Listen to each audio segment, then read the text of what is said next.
నమస్కారం ఘంటారావానికి స్వాగతం. ముందుగా ప్రధాన అంశాలు. హర్యానా నార్నాల్ జిల్లాలో ఘోర రోడ్డు ప్రమాదం.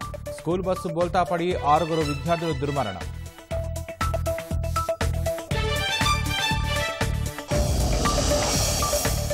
అమెరికాలో రంజాన్ వేళ తుపాకీ కలకలం. ప్రార్థనలు చేస్తుండగా కాల్పులు, 3 గాయాలు.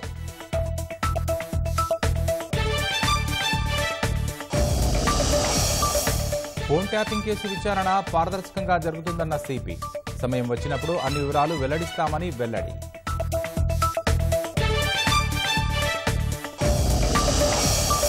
ఐదేళ్లలో ఎప్పుడూ లేనంతగా అడుగంటిన నాగార్జున సాగర్.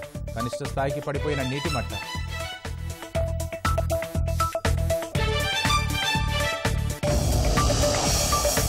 ముస్లింలకు రంజాన్ శుభాకాంక్షలు తెలిపిన ముఖ్యమంత్రి. షబ్బీర్ అలీ ఇచ్చిన విందులో పాల్గొన్న Revanth Reddy.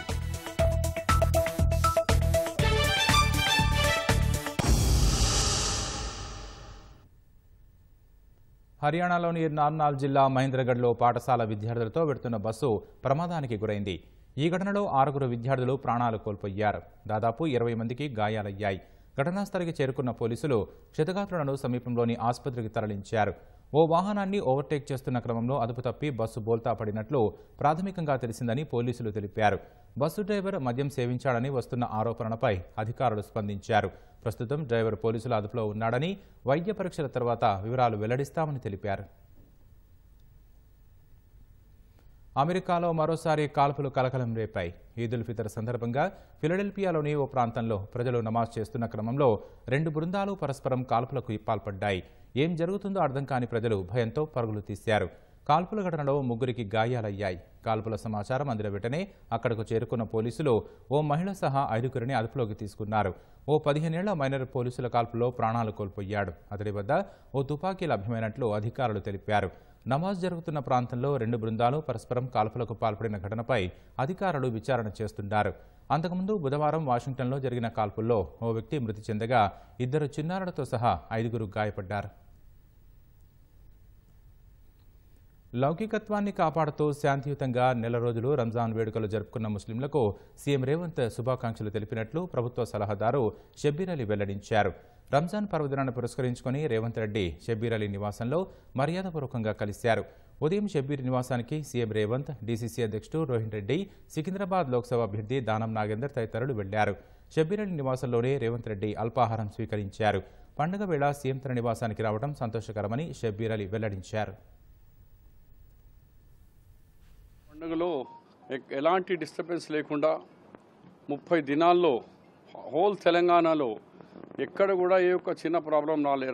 Law and order కానీ, రాత్రిపూట హోటల్స్ ఓపెనింగ్ విషయంలో కానీ, రాత్రి 5 o'clock వరకు సహర్ వరకు ఫుడ్ హోటల్స్, ఫుడ్ కోర్ట్స్ మరియు షాపింగ్ కాంప్లెక్స్ అన్నీ ఓపెన్ పెట్టి గతంలో 2 o'clock వరకు ఉండే, ఈసారి 5 o'clock వరకు కూడా పర్మిషన్ ఇచ్చినాం. అంత పీస్ఫుల్ జరిగినందుకు ఇక్కడ లా అండ్ ఆర్డర్ మెయింటైన్ చేసిన పోలీస్ వాళ్ళకు కానీ, ప్రజలకు అందరికీ నేను ఈద్ ఉల్ ఫితర్, రంజాన్ ఈద్ శుభాకాంక్షలు తెలియజేస్తూ. రాష్ట్ర వ్యాప్తంగా రంజాన్ పర్వదిన వేడుకలు ఘనంగా సాగుతున్నాయి. నెల రోజుల ఉపవాస దీక్షలు ముగియడంతో ముస్లింలు ఉదయాన్నే అత్యంత భక్తి శ్రద్ధలతో ప్రార్థనలు చేశారు. వరంగల్లో రంజాన్ పర్వదిన వేడుకలు ఘనంగా జరిగాయి. హనుమకొండ, కాజీపేటల్లో ఉదయం నుంచే ముస్లింలు ప్రత్యేక ప్రార్థనలు చేశారు. వరంగల్ పార్లమెంటు కాంగ్రెస్ అభ్యర్థి కడియం కావ్య, పశ్చిమ ఎమ్మెల్యే నాని రాజేందర్ రెడ్డి, సిరిసిల్ల రాజయ్య తదితరులు పాల్గొని పర్వదినాన ముస్లింలకు శుభాకాంక్షలు తెలిపారు. పెద్దపల్లి జిల్లాలో గోదావరిఖని శారదానగర్లోని ఈద్గాహ్ అహ్లే హదీస్లో జరిగిన రంజాన్ వేడుకల్లో రామగుండం ఎమ్మెల్యే మక్కన్ సింగ్ ఠాకూర్తో పాటు చెన్నూరు ఎమ్మెల్యే వివేక్ వెంకటస్వామి పాల్గొన్నారు. అనంతరం ముస్లిం కుటుంబ సభ్యులతో కలిసి ప్రత్యేక ప్రార్థనలు చేసి రంజాన్ శుభాకాంక్షలు తెలిపారు.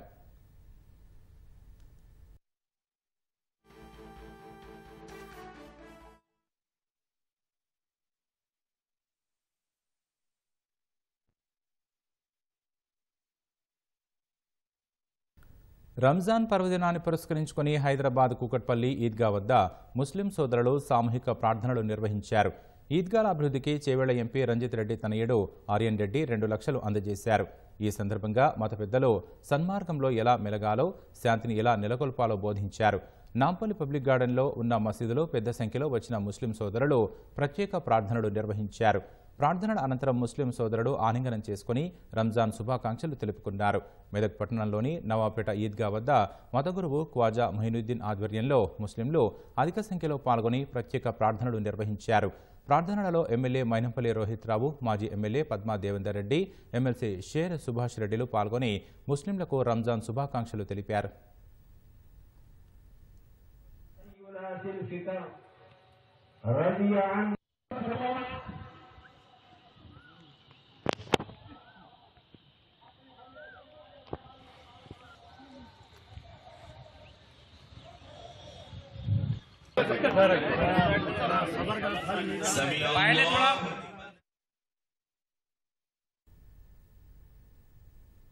పవిత్ర రంజాన్ మాసం ముగింపు సందర్భంగా ఈదుల్ ఫితర్ను పురస్కరించుకుని దేశవ్యాప్తంగా ముస్లింలు మసీదులు, ఈద్గాల్లో ప్రత్యేక ప్రార్థనలు చేశారు.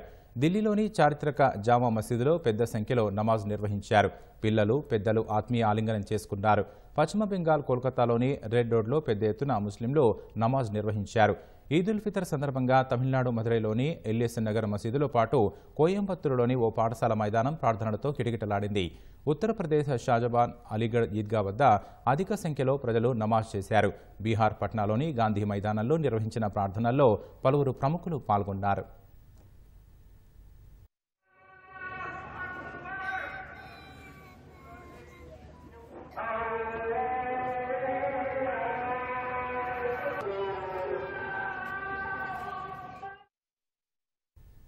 నాగార్జున సాగర్ జలాశయం నీటి మట్టం కనీస స్థాయికి పడిపోయింది.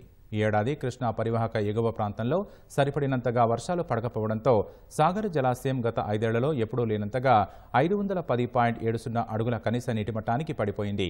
జలాశయంలో నీరు లేకపోవడంతో ప్రభుత్వం వరి సాగు చేయవద్దని రైతులకు సూచించింది. ప్రస్తుతం నీటి నిల్వను పరిశీలిస్తే మే నెలలో తాగునీటిని అందించడం కూడా కష్టంగా కనిపిస్తోంది.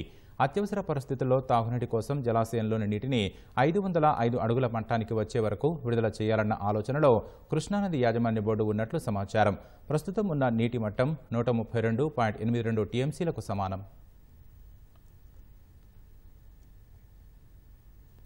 కాళేశ్వరం ప్రాజెక్టులో భాగంగా నిర్మించిన మేడిగడ్డ, అన్నారం, సుందిళ్ల ఆనకట్టలకు సంబంధించిన అంశాలపై విచారణకు రాష్ట్ర ప్రభుత్వం ఏర్పాటు చేసిన కమిషన్ ఈ నెల 24 నుంచి కార్యకలాపాలు ప్రారంభించనుంది. సుప్రీంకోర్టు విశ్రాంత న్యాయమూర్తి జస్టిస్ పీసీ ఘోష్ నేతృత్వంలో రాష్ట్ర ప్రభుత్వం ఈ కమిషన్ ఏర్పాటు చేసింది. జూన్ నెలాఖరులోగా కమిషన్ తన విచారణను పూర్తి చేయాల్సి ఉంది. కమిషన్ ఏర్పాటుకు సంబంధించిన గెజిట్ నోటిఫికేషన్ను ఇటీవలే రాష్ట్ర నీటిపారుదల శాఖ అధికారులు కోల్కతాలో జస్టిస్ పీసీ ఘోష్కు అందించారు. ఈ నెల 24న పీసీ ఘోష్ హైదరాబాద్ రానుండగా విచారణ కమిషన్ కార్యాలయాన్ని బూరుగుల రామకృష్ణారావు భవన్లోని 8వ అంతస్తులో ఏర్పాటు చేశారు. అవసరమైన సిబ్బందిని కూడా ఇప్పటికే సిద్ధం చేశారు. జస్టిస్ పీసీ ఘోష్ విడిది కోసం దిల్కుషా అతిథి గృహాన్ని కేటాయించే అవకాశం ఉంది. 24వ తేదీన హైదరాబాద్ వచ్చిన తర్వాత నీటిపారుదల శాఖ అధికారులు ఏఎన్సీలతో జస్టిస్ పీసీ ఘోష్ సమావేశం కానున్నారు. అవసరమైన ఏర్పాట్లు పూర్తి చేయాలని, తగిన సమాచారం, వివరాలను సిద్ధంగా ఉంచాలని రాహుల్ బొజ్జా ఆదేశించారు.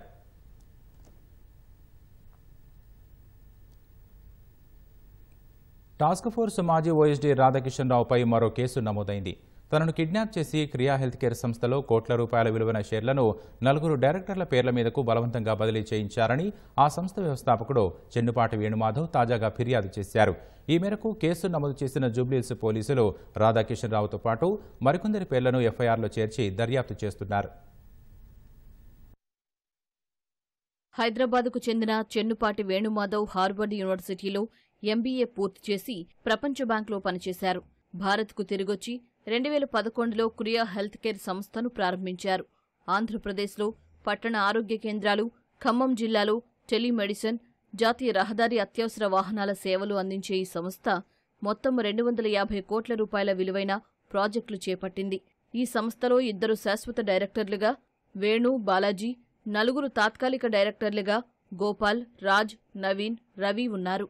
సంస్థకు బాలాజీ సీఈఓగా వ్యవహరిస్తున్నారు. 2016-17 నాటికి సంస్థలో వేణు 60, బాలాజీకి 20, గోపాల్కు 10, రాజ్కు 10% వాటాలున్నాయి.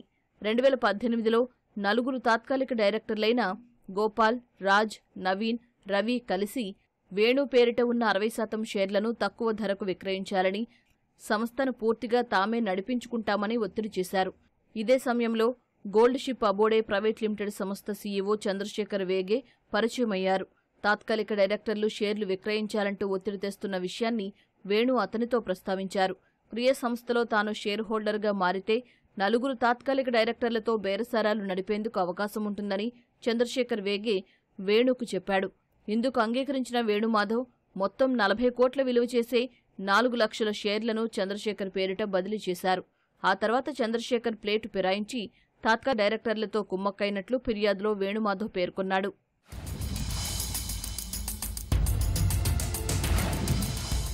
తాత్కాలిక డైరెక్టర్ల వేధింపులు ఎక్కువయ్యాయంటూ 2018 అక్టోబర్ 3న బంజారాహిల్స్ పోలీస్ స్టేషన్లో వేణు ఫిర్యాదు చేశారు. కొన్ని రోజుల తర్వాత షేర్లు బదలాయించడం లేదని ఆరోపిస్తూ అక్టోబర్లో తాత్కాలిక డైరెక్టర్లు కూడా వేణుపై ఫిర్యాదు చేశారు. తొలుత తాను ఇచ్చిన ఫిర్యాదు పట్టించుకోవడం లేదంటూ వేణు ఉన్నతాధికారుల దృష్టికి తీసుకెళ్లారు. ఆ తర్వాత చంద్రశేఖర్, గోపాల్, రాజ్, నవీన్, రవి తదితరులు అప్పటి టాస్క్ ఫోర్స్ డీసీపీ రాధాకిషన్తో కలిసి బలవంతంగా షేర్లు బదిలీ చేయించుకోవాలని పథకం వేశారని తాజాగా ఇచ్చిన ఫిర్యాదులో వేణుమాధవ్ తెలిపారు.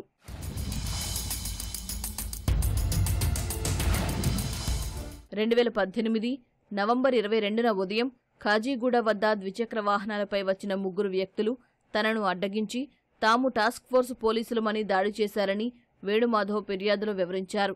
అక్కడి నుంచి బలవంతంగా టాస్క్ ఫోర్స్ కార్యాలయానికి తీసుకెళ్లారని, అప్పటికే చంద్రశేఖర్, గోపాల్, రాజశేఖర్, కృష్ణ, పూర్ణచంద్రరావు, బాలాజీ అక్కడికి చేరుకున్నారని వెల్లడించారు. 100 కోట్ల విలువైన కంపెనీ వాటాను చట్టవిరుద్ధంగా బదిలీ చేయాలని బెదిరించడం దారుణమని వారికి చెప్పానన్నారు.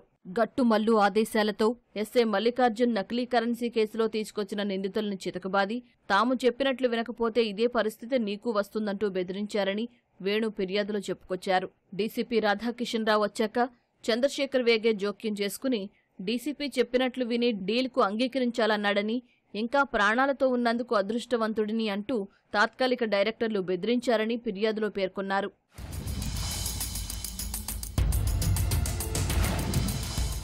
అదే సమయంలో రాధాకిషన్ రావు ఆదేశాలతో వేణుకు ఫోన్ ఇవ్వడంతో తన లాయర్ శ్రీనివాస్, స్నేహితుడైన లహరి రిసార్ట్ యజమాని సంజయ్కి వేణు ఫోన్ చేశారు. తానే కిడ్నాప్ అయినట్లు సమాచారమిచ్చారు. సంజయ్ డీజీపీ కార్యాలయానికి వెళ్లి సమాచారమిచ్చాడు. డీజీపీ ఆఫీస్ నుంచి ఇన్స్పెక్టర్ గట్టు మల్లుకు ఫోన్ రాగా రాధాకిషన్ రావు మాట్లాడి తనకు పై స్థాయి నుంచి ఆదేశాలు వచ్చాయని వదిలివ్వడంతో వారు మెన్నకుండిపోయారని వేణు ఫిర్యాదులో పేర్కొన్నారు. బయట నుంచి ఎలాంటి సహకారం ఉండదని, ఒప్పందం చేసుకోవడానికి సిద్ధంగా ఉండాలని రాధాకిషన్ రావు సూచించాడన్న వేణు, ఒప్పందం చేసుకోకపోతే తప్పుడు ఆరోపణలతో మరిన్ని కేసులు పెట్టిస్తామని తాత్కాలిక డైరెక్టర్లు బెదిరించారన్నారు.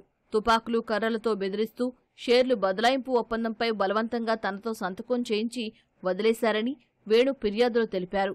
ఈ విషయంపై మీడియా, కోర్టులు ఇతరులకు సమాచారమిస్తే చావు ఎదుర్కోవాల్సి వస్తుందని రాధాకిషన్ రావు బెదిరించాడని వేణు వెల్లడించారు.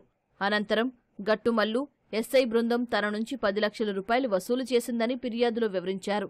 కిడ్నాప్ చేయించి వాటాలు బదిలీ చేయించే వ్యవహారంలో చంద్రశేఖర్ 4 తాత్కాలిక డైరెక్టర్ల నుంచి అదనంగా 10 కోట్లు తీసుకున్నాడని వేణు బయటపెట్టారు.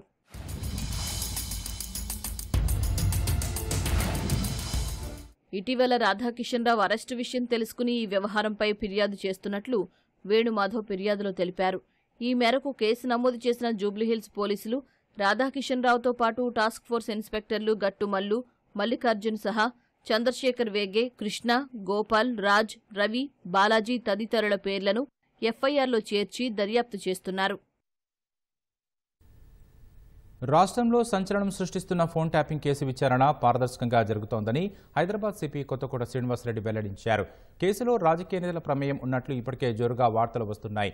వాటిపై స్పందించిన సిపి రాజకీయ నేతలకు నోటీసులు ఇచ్చే విషయం త్వరలోనే చెబుతానన్నారు. రంజాన్ పర్వదినాన్ని పురస్కరించుకుని ముస్లింలందరికీ శుభాకాంక్షలు తెలిపారు. Definitely it is going on right lines. It's going on right lines. Right time we will tell you. Sir, political leaders ke man notice ichche avakasham untundi. It's going on right lines. We'll do it purely objectively, and at right time we'll definitely tell you. Okay. Karimnagar నగరపాలక సంస్థ చెత్త నిల్వ కేంద్రంలో మంటలు చెలరేగడం ప్రజలను బెంబేలెత్తిస్తోంది. వేసవికాలం వచ్చిందంటే చాలు ఏటా దట్టమైన పొగతో అక్కడి ప్రజలు ఉక్కిరిబిక్కిరవుతున్నారు. తొలినాళ్లలో చెత్త నిల్వ కేంద్రం నగర శివారులోనే ఉన్నప్పటికీ జనాభా పెరగడంతో పాటు నగరం విస్తరించి మధ్యలోకి రావడంతో సమస్య మరింత పెరిగింది. పట్టపగలు కూడా రోడ్లపై వాహనాలు వెళ్లలేని పరిస్థితి నెలకొందని ప్రజలు ఆందోళన చెందుతున్నారు. కరీంనగర్ నగరపాలక సంస్థ డంపింగ్ యార్డ్లో అర్ధరాత్రి మంటలు అంటుకోవడంతో ప్రజల్లో ఆందోళన నెలకొంది. కొన్ని ఎకరాల్లో విస్తరించి ఉన్న డంపింగ్ యార్డ్లో చెత్తకు మంటలు అంటుకోవడంతో ఆర్పడానికి ఎన్ని రోజులు పడుతుందో అని ఆందోళన చెందుతున్నారు. గతంలో డంపింగ్ యార్డ్ నగరం వెలుపల ఉన్నప్పటికీ జనాభా పెరగడంతో నగరం మధ్యలోకి రావడంతో సరికొత్త సమస్యలు తలెత్తుతున్నాయి. అర్ధరాత్రి నుంచి మంటలు చెలరేగడంతో శివారు ప్రాంతాల్లో దట్టమైన పొగ నెలకొంది. బైపాస్ రోడ్లో పూర్తిగా పొగ కమ్ముకోవడంతో వాహన రాకపోకలకు తీవ్ర అంతరాయం ఏర్పడింది. ఏటా వేసవి కాలంలో ఇలాంటి ఘటనలు చోటు చేసుకుంటూ ఉండగా అధికార యంత్రాంగం డంపింగ్ యార్డుకు ప్రత్యామ్నాయ స్థలం ఎంపిక చేయడం లేదని స్థానికులు వాపోతున్నారు. డంప్ యార్డ్ ఏబట్టి అక్కడ నిప్పులు మంట పెట్టబట్టి పొద్దున 4 గంటల నుంచి వెళ్ళి పొగ శ్వాస ఆడకుండా ఆరోగ్యంగా బాగా నష్టపోతున్నాం మేము. పిల్లలకు బాగా ఇంకా అవస్థ అవుతుంది. ఇది ఎన్నిసార్లైనా ఈ డంప్ యార్డ్ మారదామంటారు తప్పించి ఇంతవరకు మార్చింది లేదు. ఉండాలంటే కూడా ఉండస్తలేదు. ఎవరైనా వస్తారు, చూస్తారు, పోతారు, చేద్దామంటారు తప్పించి చేస్తలేరు. ఈ డంప్ యార్డ్ గురించే బాగా ప్రాబ్లం అవుతుంది. అది వర్షాకాలం అని చలికాలం అని ఏ కాలం లేకుండా ఎప్పుడో సార్ అత్తనే ఉన్నది. అది అంటుకున్నప్పుడల్లా చాలా ప్రాబ్లం అవుతుంది. పిల్లలకి పెద్దలకి మొసమర్తలేదు. ఇప్పుడు కూడా నాకు మాట్లాడడానికి కూడా ఇబ్బంది అనిపిస్తుంది. అందరు అచ్చుడు చూసుడు దాన్ని చూసిపోవడే పరిష్కారం చేస్తామనుడు ఏమో అనుడుగా మాటల మందమే చేస్తారు కానీ ఏ ప్రభుత్వాలు ఏమి చేయట్లేదు. శాశ్వత పరిష్కారం కావాలని కోరుకుంటున్నాము. నేను 3 years అయింది ఇక్కడికి వచ్చి. ఈ డంప్ యార్డ్ పొగ వల్ల 3 days అవుతుంది. బాగా మంచి వస్తుంది. రాత్రిపూట ఎవరు సరిగా నిద్రపోవట్లేదు. ఎట్లా అంటే కళ్ళు మండుతున్నాయి, అసలు ఊపిరి కూడా ఆడడం లేదు. 3 days అవుతుంది. మా ఇంట్లో చిన్న పాప కూడా ఉంది, ఆమె కూడా సరిగ్గా నిద్రపోవట్లేదు. అందరికి ఇక్కడ చాలా మంది పిల్లలు ఉన్నారు, పెద్దలు ఉన్నారు. తొందరగా ఈ డంప్ యార్డ్ని ఎక్కడికైనా షిఫ్ట్ చేయాలని ప్రభుత్వాన్ని కోరుకుంటున్నాను. నగరంలో 60 డివిజన్లలో 53,000కు పైగా ఇళ్లు, 2 లక్షలకు పైగా జనాభా ఉండగా ప్రతినిత్యం 185 మెట్రిక్ టన్నుల చెత్త ఉత్పత్తి జరుగుతోంది. ఇంటింటి నుంచి సేకరించిన చెత్తను మానేరు నది తీరాన గల ఆటోనగర్కు చేరవేస్తున్నారు. చెత్తలో మంటలు ఆర్పడానికి అగ్నిమాపక సిబ్బంది యత్నించినా పొగ మాత్రం తగ్గడం లేదని స్థానికులు ఆవేదన వ్యక్తం చేస్తున్నారు. బయోమైనింగ్ ద్వారా చెత్త నుంచి ఎరువులు తయారు చేయాలన్న ఉద్దేశంతో దాదాపు 16 కోట్లతో బయోమైనింగ్ ప్లాంటును ఏర్పాటు చేశారు. స్మార్ట్ సిటీ నిధులతో చేపట్టిన బయోమైనింగ్ నిలిచిపోవడంతో మళ్లీ పూర్వస్థితి నెలకొందని స్థానికులు ఆందోళన వ్యక్తం చేస్తున్నారు. నైట్ నుండి డంపింగ్ ఏరియా నుండి పొగ వస్తుంది. పిల్లలకి సరిగా నిద్రపోవడం లేదు, శ్వాస కూడా సరిగా తీసుకోవడం లేదు, దగ్గు వస్తుంది. దీనివల్ల వ్యాధులు కూడా రావడానికి అవకాశం ఉంది. నైట్ నుండి అసలు ఎక్కడి నుండి డంపింగ్ ఏరియా పొగ వస్తుందో కూడా చూడలేకపోతున్నాం. ఇది డంప్ యార్డ్ అనుకొని దాదాపుగా 2 days అవుతుంది. దాదాపుగా 20 ఏళ్ల నుంచి మేము పోరాడుతున్నాం. దానిలో కలేబరాలు వేస్తారు, అన్నీ వేస్తారు. ఈ ఎండాకాలం వచ్చిందంటే నరకం చూస్తారు. చిన్నపిల్లలకు శ్వాసకోత సంబంధిత వ్యాధులు, ముసలోళ్ళకు బయటకు వెళ్ళ రాకుండా, ఇంట్లోకి వెళ్ళి బయటకు వెళ్ళ రాకుండా అవుతుంది. పొగ చూస్తే మీకే అర్థమవుతుంది. ఇది పోయినా సరే తీసేస్తాం అని చెప్పి స్వీట్స్ కూడా పంచుకున్నారు మా టీఆర్ఎస్ ప్రభుత్వం, గంగుల కమలాకర్కు. ఇప్పటి వరకు ఏది లేదు. దాని గురించి ఇప్పటికైనా చిత్తశుద్ధి ఉండి ఈ ప్రభుత్వం అయినా దీని గురించి శాశ్వత పరిష్కారం చేయాలని చెప్పి మేము ప్రజల తరఫున, మా తరఫున డిమాండ్ చేస్తున్నాం. ఈ డంప్ యార్డ్ వల్ల మాకు చాలా విపరీతమైన పొగ వల్ల ఈ శ్వాసకోశ ఇబ్బందులు వస్తున్నాయి. మేము ముసలి వాళ్ళకైతే ఇంకా చాలా ఇబ్బంది అవుతుంది. శ్వాస తీసుకోవాలని ఇబ్బంది అవుతుంది. రాత్రి నుంచి విపరీతమైన పొగ. గత ప్రభుత్వం ఏం చేసింది, బీఆర్ఎస్ ప్రభుత్వం అన్నప్పుడు మేము చేస్తామని చెప్పింది. ఇంతవరకు వాళ్ళు చేసింది లేదు. ఏదో 16 కోట్లు పెట్టినాం, ఇది పెట్టినాం, మిషన్ తీసుకొచ్చినాం, మేము క్లియర్గా చేస్తున్నాం అని చెప్పి అది 3-4 ముచ్చట అయిపోయింది. అది ఇప్పుడు మళ్ళీ కాంగ్రెస్ ప్రభుత్వం వచ్చింది. మరి ఈ ప్రభుత్వం అన్న మమ్మల్ని ఇక్కడ ఉండమంటారా, లేకపోతే ఈ ఏరియాలు కాల్ చేసి వెళ్ళిపోయే పరిస్థితి మాది. వెంటనే దీన్ని క్లియర్ చేసి డంప్ యార్డ్ సమస్యను వెంటనే తొలగించాలి, లేకపోతే డంప్ యార్డ్ని ఇక్కడ నుంచి తొలగిస్తాము, వేరే ఏరియాకి షిఫ్ట్ చేద్దామని కూడా చెప్పారు. అది కూడా లేదు. కనీసం దీన్ని ఉన్న యుద్ధ ప్రాతిపదికన ఏదో మిషన్ తీసుకొచ్చినాం, దాన్ని క్లియర్ చేస్తామన్నది. ఆ మిషన్ అన్న బాగుపరిచి దాన్ని క్లియర్ అని చేపియండి, లేకపోతే డంప్ యార్డ్ని మొత్తానికి ఇక్కడి నుంచి తొలగించే ప్రయత్నం చేయండి. చెత్త నిల్వ కేంద్రానికి సమీపంలో ఉన్న కోతిరాంపూర్, కట్టారాంపూర్, ఆటోనగర్, పోచమ్మవాడ, అల్కపురి కాలనీ, బొమ్మకల్ శివారుతో పాటు టవర్ సర్కిల్, కమాన్ వరకు పొగ వ్యాపించి ప్రజలు ఉక్కిరిబిక్కిరవుతున్నారు. డంపింగ్ యార్డ్ విస్తీర్ణం పెద్ద మొత్తంలో ఉన్న దృష్ట్యా మొదట ఒక అగ్నిమాపక యంత్రంతో మంటలు ఆర్పివేశామని అగ్నిమాపక సిబ్బంది తెలిపారు. మంటలు ఆర్పినా పొగ మాత్రం ఆగడం లేదని స్థానికులు చెబుతున్నారు. ప్రస్తుతం భారీగా చెత్త ఉన్న దృష్ట్యా పొగ పూర్తిగా పోవడానికి ఎంత సమయం పడుతుందోనని స్థానికులు ఆందోళన వ్యక్తం చేస్తున్నారు.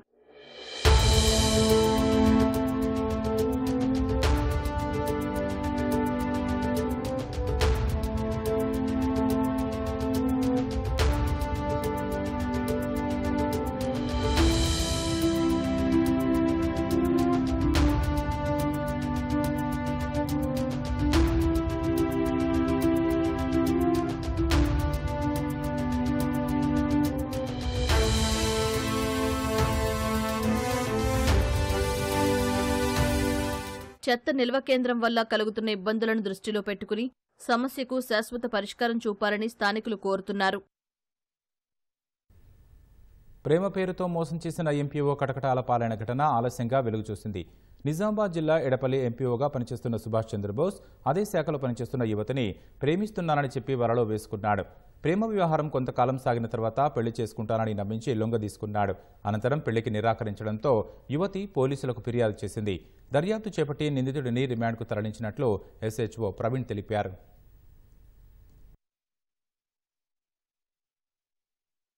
కచ్చతీవు ద్వీపం శక్తి వ్యాఖ్యలపై ప్రధాని నరేంద్ర మోదీ కాంగ్రెస్ డీఎంకేలపై విరుచుకుపడ్డారు.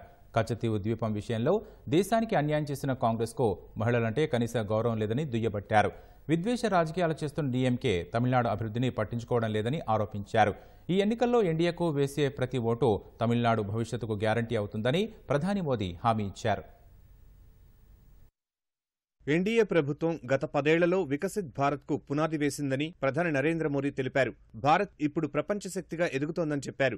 లోక్సభ ఎన్నికల ప్రచారంలో భాగంగా తమిళనాడులోని వెల్లూరు, కోయంబత్తూరు జిల్లాల్లో జరిగిన సభలో పాల్గొన్న ప్రధాని మోదీ కాంగ్రెస్ డీఎంకేలపై తీవ్రస్థాయిలో ఆరోపణలు చేశారు. కుటుంబ సంస్థ అయిన డీఎంకే తన పాత ఆలోచన విధానాలతో తమిళనాడు యువత అభివృద్ధిని అడ్డుకుంటోందని విమర్శించారు. అవినీతిపై డీఎంకేకు మొదటి కాపీరైట్స్ ఉన్నాయని, ఆ కుటుంబమంతా తమిళనాడును దోచుకుంటోందని దుయ్యబట్టారు. తమిళనాడు ప్రజలకు డీఎంకే, కాంగ్రెస్ పార్టీలు చేసిన మోసం గురించి ఇప్పుడు దేశమంతా చర్చ జరుగుతోందన్నారు. ఆ రెండు పార్టీలు కేవలం జాలర్లకు మాత్రమే కాదు, మొత్తం దేశానికి తీవ్ర అన్యాయం చేశాయని ప్రధాని మోదీ ఆరోపించారు. जब कांग्रेस की सरकार थी, कच्चा तीवू आइलैंड श्रीलंका को दे दिया.